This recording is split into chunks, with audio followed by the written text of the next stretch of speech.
हम सभी। गांव की सुबह आज भी शायद वैसी ही होती होगी। सूरज पूरी तरह निकलने से पहले ही हल्की सुनहरी रोशनी खेतों में फैल जाया करती थी। दूर कहीं बैलों की घंटियां की आवाज सुनाई देती थी। पेड़ों पर बैठे पक्षियों का शोर धीरे धीरे पूरे वातावरण में फैल जाता था। मिट्टी में रात की नमी अब भी बाकी रहती थी और हवाओं में एक ऐसी ठंडक घुली रहती थी जो शायद ही शहरों में कहीं महसूस होती हो। गांव की हवा में एक ऐसा ही अलग सा सुकून था। वहाँ भागदौड़ कम थी, लेकिन जिंदगी असली लगती थी। खेतों की हरियाली आंखों को ठंडक देती थी।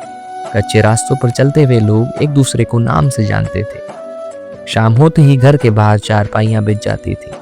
बातें होती थी, हंसी सुनाई देती थी और शायद यही वही चीजें थी जो गांव को गांव बनाती थी। मेरा परिवार एक साधारण किसान व शिल्पकार का परिवार था। ना बहुत ज्यादा साधन, ना बहुत ज्यादा इच्छाएं, बस उतना जितना जिंदगी चलाने के लिए जरूरी हो।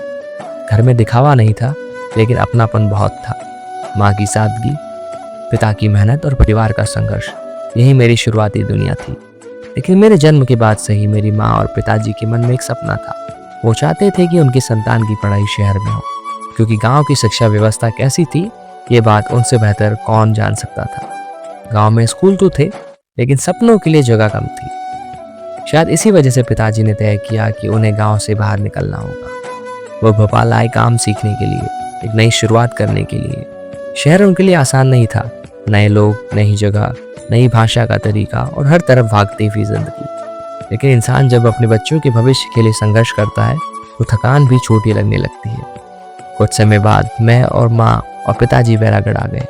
मेरे लिए वह दुनिया बिल्कुल नई सी थी। गाँव की खुली हवा से निकलकर अब एक ऐसी जगह था जहाँ पर हर समय हलचल रहती थी। सड़क भरी रहती थी, दुकानों के बाहर भीड़ लगी हुई होती थी, वाहनों की आवाज दिन भर सुनाई देती थी। लेकिन इस भागदौड़ के बीच में एक अलग तरह की उम्मीद भी थी। यहाँ सीखने के रास्ते थे, आगे बढ़ने के मौके थे और शायद पिताजी को यही दिखाई देता था।